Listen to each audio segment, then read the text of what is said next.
Salut à tous et bienvenue sur le travail de l'ombre.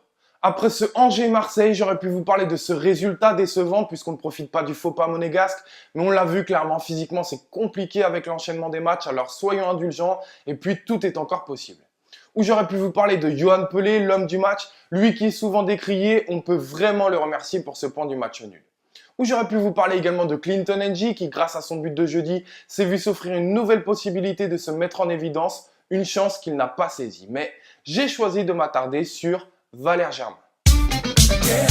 Dans ce turnover régulier que pratique Rudy Garcia avec nos attaquants, à Angers, c'était au tour de Valère Germain d'être titulaire. Dans une période difficile et dans un système plus proche de ce qu'il affectionne puisqu'on pouvait voir très clairement un 4-4-2 se dessiner en phase offensive où Valère Germain devait tourner autour de Clinton N'Jie, on espérait le voir à son avantage et malheureusement ça n'a pas été le cas. Alors quel est le problème ? D'abord, il y a un vrai problème de justesse technique ces temps-ci. Il perd beaucoup trop de ballons. On peut le voir ici, à la relance ou sur ce renversement de jeu. Même si l'idée est bonne, la réalisation l'est beaucoup moins.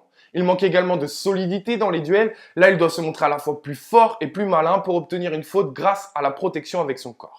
Autre point, c'est décrochage. On le sait, Valère Germain aime décrocher pour venir toucher un maximum de ballons, participer au jeu et combiner avec ses partenaires. Il le fait d'autant plus dans ces périodes difficiles où c'est certainement pour lui une manière aussi de se rassurer. Alors évidemment, par moments, c'est très intéressant. Mais aujourd'hui, ça devient presque trop systématique au point d'en être inutile, voire même pire, embêtant. Et je vous montre tout ça d'abord avec cette première séquence. Au moment où Rami reçoit le ballon, Germain va décrocher pour lui proposer une solution et là, 3 points.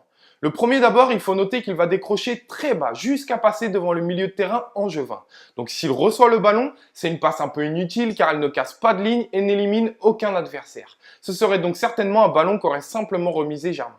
Deuxième point, également, son appel n'est pas suivi par le central adverse, donc ne libère pas d'espace pour par exemple Ocampos ici qui aurait pu s'y engouffrer. Enfin, troisième point, il vient dans la même zone que Thauvin, qui également se propose, et Zambo Anguissa, alors que lui voit les déplacements de ses partenaires. Il vient ramener une forte densité dans ce secteur et limite les espaces. Il est donc, comme je vous le disais, à la fois inutile et embêtant. Deuxième séquence, ici, Zambo Anguissa va parfaitement ressortir le ballon en combinant de belles manières avec Ocampos et se projeter. Mais observez bien le placement de Germain au début de l'action. Il a décroché pour essayer de participer au jeu, mais était-ce utile ? Non, puisque regardez, il vient jouer dans la même zone que Jordan Amavi et proposer la même solution.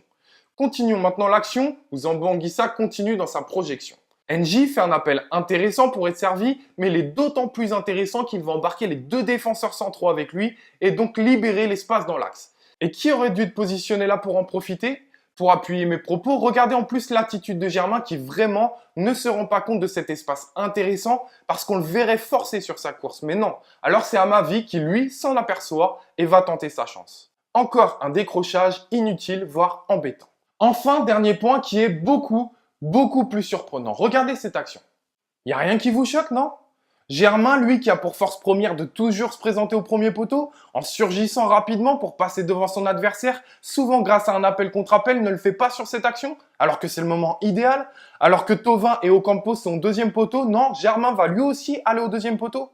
Ah, c'est fou ce que le manque de confiance peut changer un attaquant. Alors vous me connaissez maintenant, hors de question que je termine cette analyse avec que du négatif et que je ne vous montre aucun motif d'espoir. J'aurais pu vous parler du travail défensif de Valère Germain, mais on va pas se mentir, si je commence à vous rassurer avec le travail défensif de notre attaquant, je crois que je me tire une balle dans le pied. Alors d'abord, il faut le souligner tout de même, il provoque le penalty.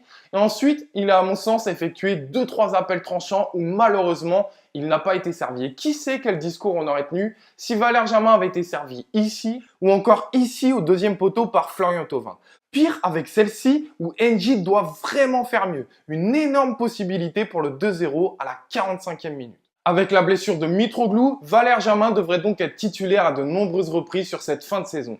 Espérons qu'il gomme ses erreurs et reprenne vite confiance. Voilà, je vous dis à très vite pour une prochaine analyse sur le Phocéen et allez l'OM.